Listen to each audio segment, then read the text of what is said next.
No mai, hoki mai, welcome back. Lovely to have you with us. We cross them every day. Concrete culverts that sit under our roads and paths.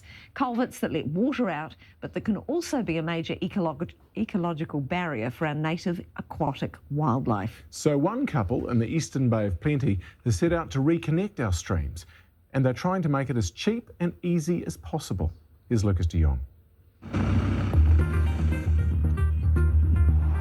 Their workplace hides below our highways. We drive over them in our vehicles, hundreds of them sometimes. Culverts. A well-constructed, installed culvert is not a problem. Many are undersized and therefore in a big rain event will be like a fire hose and scour out the area below, which means now you've got a perch culvert and the fish can't even get into it. And if they can get into it, they can't get through it because the water's just simply too fast. It's a hard and fast barrier. Fish species that have travelled upstream for thousands of years are shut out. For every 100 culverts in New Zealand, about 50 of them will be a barrier to fish of some form or another. So the challenge was to be able to develop solutions but not put the infrastructure at risk. So Kelly hit the shed. Yeah, it's bits of string and sealing wax at the end of the day. You know? High tech, I love it. High tech, yeah.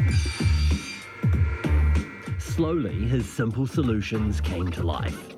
What is this? What you're looking at is what is generically referred to as a baffle. And we call them Flexi-baffles. Why? Because they are flexible. If you have debris coming through, it can push one of these fingers over and not cause a logjam. And in really high flows, these fingers will bend back and give the culvert full capacity. Instead of over-engineering a structure, they're just trying to mimic nature. We've created a rest pool, basically, and more depth. As flow increases, they just dart around there or over here. And they can have another rest and then get ready to make their way up to the next one. Installation time on that bad boy? 60 seconds to 2 minutes. It's simple enough that regular folk with regular tools can do it.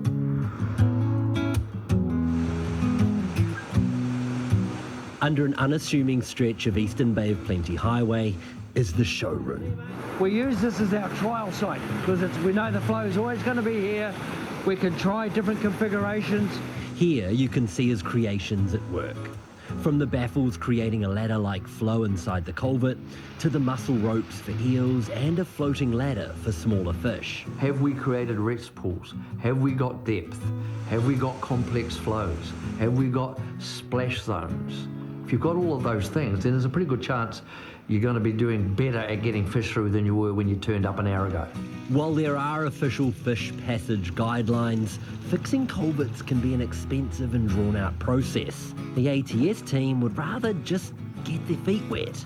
Quite often I put on my fish head rather than the human head.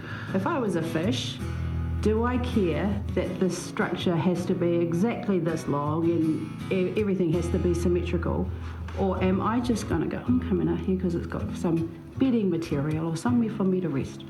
We've fixed between 5 and 10 a day, whereas a region like the Bay of Plenty might have fixed 1 or 2 a year. Yeah, Fish Passage is what we're focused on, not ticking a box to say you meet this algorithm. The results say more than any report ever could. Fish finding their way home after decades. Here and around the world. We're working alongside people from a number of countries who've got exactly the same problem. Cully's little creations are now manufactured in 5 countries around the globe.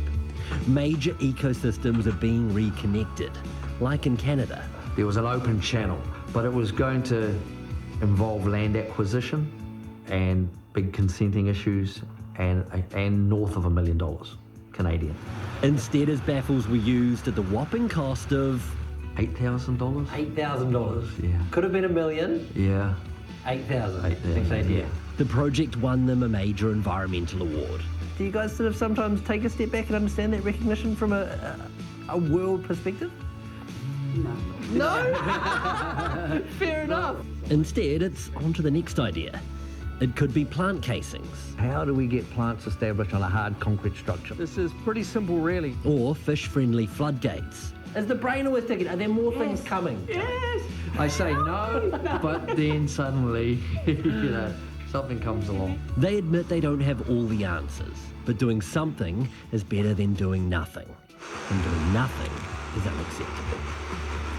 If you can keep it simple so there's no excuse to not do it, and make it affordable, really affordable, then you get the satisfaction, not so much out of the bank account, but out of just the fact that you can sleep at night knowing that those people that want to do it, do it. A visionary. I absolutely love it. Now, many of us